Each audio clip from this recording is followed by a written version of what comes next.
names are Rosalinda Soipan TUYA, born and raised in Narok County. And I must, at the onset, say that I'm honored and privileged to be among the presidential nominees for cabinet. I take it as, for me, being the first ever Maasai woman to be elevated to such a position. It is a position of privilege for which I'm grateful, and I know the amount of responsibility that lies on my shoulders in that regard. I am a fourth child in a family of 7. Typically growing up, a typical village girl. I did tender to my father's cows and sheep alongside my older brother. I attended my primary school within Narok County in a school called Olololunga, or now Olentutu Arid Zone. And from the name, it's one of those institutions established under World Bank funding to support pastoralist communities. And I must say also that I finished my KCPE in that school and emerged as a top girl in the then Narok district. I proceeded on to my high school education in Moi Girls High School in Eldoret, but just for a short stint of 2 years, and had to transfer to the Kenya High School for health-related reasons, and completed my high school in 1998 from the Kenya High School. I proceeded to the University of Nairobi School of Law, where I graduated with a bachelor's degree in law in 2002, and immediately went on to the Kenya School of Law for the Advocates Training Program, where I acquired a diploma in law. And thereafter, in 2004, got admitted to the bar as an advocate of the High Court of Kenya. And a few years later, after working for about 5 years, I secured a scholarship to study a Master of Laws in Sustainable International Development in the University of Washington in Seattle, USA. Honorable Chair, and I must say at this point that I consider myself a product of opportunity. And I say this because my father happens to be the only one of his 15 siblings to have acquired an education.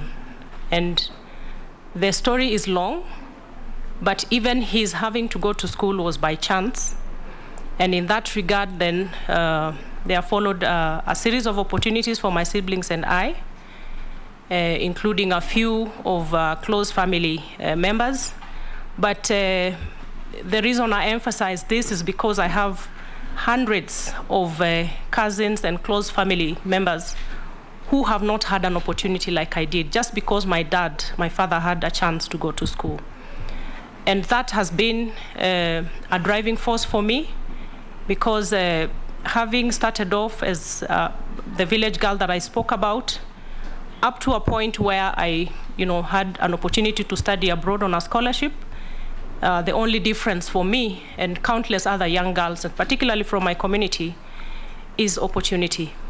And that has always pushed me to be able to find a space for that next girl, because I know how important it is to afford somebody an environment to explore their potential. Honorable Speaker, coming to my career progress in terms of work, and I will relate it with the docket for which I'm nominated. I must state that my love and passion for environment again began at a very tender age. My father happens to be a very strict environmentalist. I remember growing in the village, I learned from a very early age the value of a tree, because you could not cut the branch of a tree from my father's homestead without his permission. And that set the pace for me to know the value of the environment, the value of trees.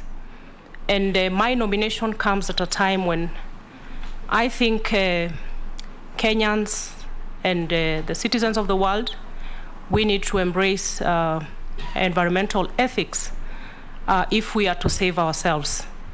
My first job assignment was with a local non-governmental organization called MIITU, which basically focused on integrated pastoralist development initiatives. And I joined in as a legal officer. And one of my main assignments was public interest litigation, coordinating issues of land and environmental governance.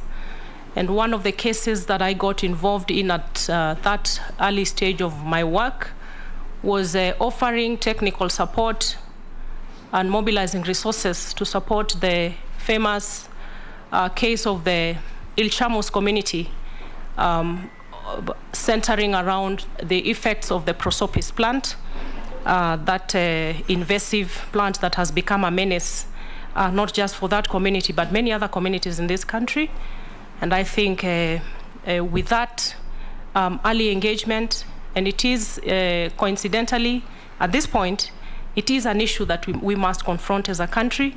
And I think with my interaction then with fact-finding and establishing ways of making sure that these communities do not have to suffer the effects of an invasive plant for which they had no contribution to its existence, sets me in a good place to be able to find a once and for all lasting solution, not just for prosopis. We have many other invasive tree species, like the cactus in the north. We have the hyacinth, which is choking our water bodies, and many others. At that point, I also got to participate in various regional and international fora, still in the area of land and natural resource management and governance. These include the African Commission for Human and People's Rights at the regional level. I also got to participate in various fora of the UN Permanent Forum for Indigenous Peoples, including being a member of the Indigenous Women's Caucus that again focused on matters climate change and the role that women played in matters mitigation and resilience. My second job appointment, Honorable Chair, was in the Ministry of Justice and Constitutional Affairs then. I got seconded to the ministry as a UN volunteer specialist, and most of my work revolved around providing technical support in the development of the then National Action Plan and Policy for Human Rights.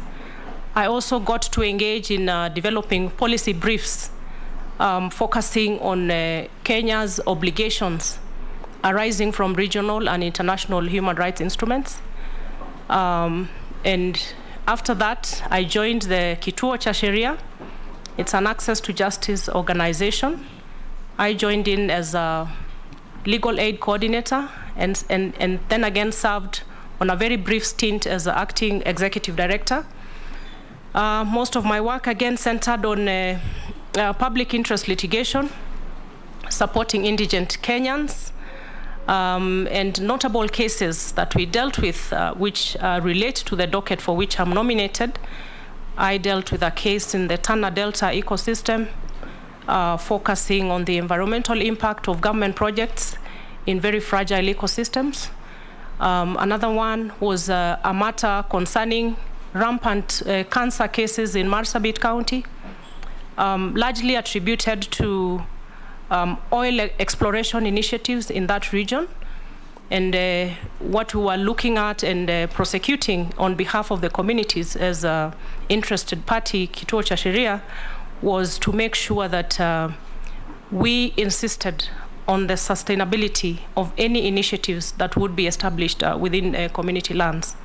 Another case that I remember is a case in Mutomo area of Machakos County, pitting the Mutomo residents against multinational.